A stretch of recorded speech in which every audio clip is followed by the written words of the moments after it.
welcome back di podcast Baper, bahas peran yang redup. Podcast yang ngebahas hal-hal yang sering ada di sekitar kita, tapi perannya pelan-pelan itu redup. Gak selalu kelihatan, tapi dampaknya kerasa. Di episode ketiga ini kita mau lanjutin obrolan soal satu kondisi yang sering dibahas sama masyarakat, tapi masih banyak yang belum benar-benar paham, yaitu yatim piatu pasif. Kalau biasanya yatim piatu itu identik sama kehilangan orang tua secara fisik. Yatim piatu pasif itu beda. Orang tuanya ada, tapi perannya nggak ada.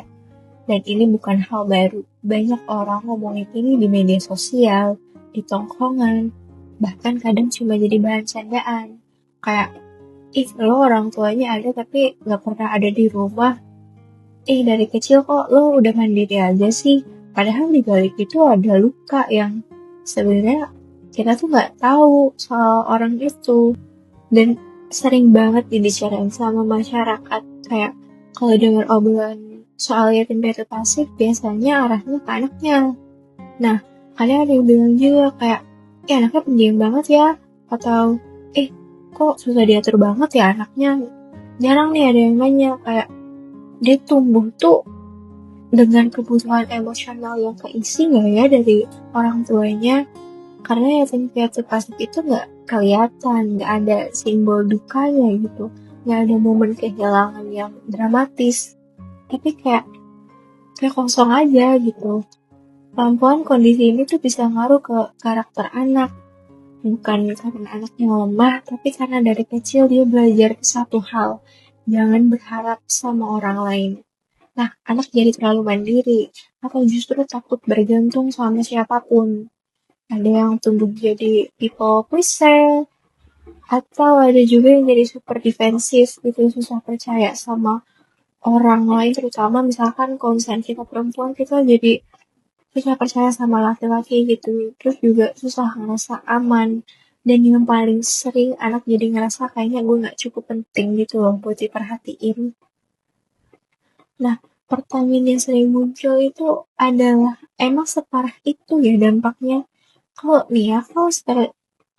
secara psikologis, beberapa dokter dan psikologis pernah bilang kurangnya kehadiran emosional orang tua di masa tumbuh kembang itu bisa bikin anak kehilangan sense of attachment. Attachment itu rasa aman, rasa punya tempat pulang. Kalau itu nggak kebentuk, karakter anak bisa teredam. Bukan mati, tapi kayak direm gitu. Anak jadi ragu buat berekspresi, ragu buat jujur sama perasaan sendiri, bahkan ragu buat punya mimpi gitu loh. Beberapa psikologis juga ngejelasin kalau anak yatim piatu pasif sering tumbuh dengan emotional neglect. Dengan emotional neglect, bukan karena nggak dikasih makan atau nggak disekolahin, tapi karena nggak ditemenin secara emosi. Dan luka karena diabaikan itu unik, kadang nggak terasa di awal, tapi muncul pas udah besar gitu, udah dewasa, dalam bentuk overthinking, susah bangun hubungan sehat dengan orang lain, atau selalu ngerasain gue sendirian meskipun ya ada orang di sekitarnya. Hal penting yang perlu diomongin ini adalah kondisi ini bisa dipulihin pelan-pelan. Langkah pertama biasanya bukan memaafkan orang tua, tapi mengakui luka itu tuh ada. Luka itu ada di diri sendiri. Ngerasa sedih itu valid, ngerasa marah juga valid. Terus cari figur aman, gak harus orang tua, bisa teman, pasangan, atau mentor, atau bahkan diri sendiri.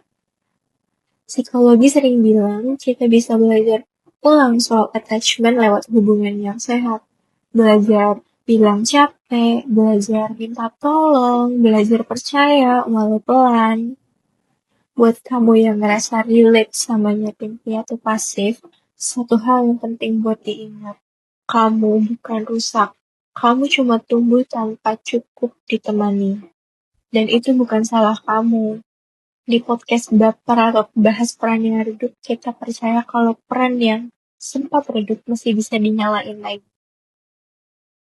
Makasih udah dengerin episode ini. Pelan-pelan tapi kamu nggak sendirian. Makasih udah dengerin episode ini. Sampai jumpa di episode selanjutnya. Semoga kamu bisa pulih dari rasa trauma masa kecil kamu.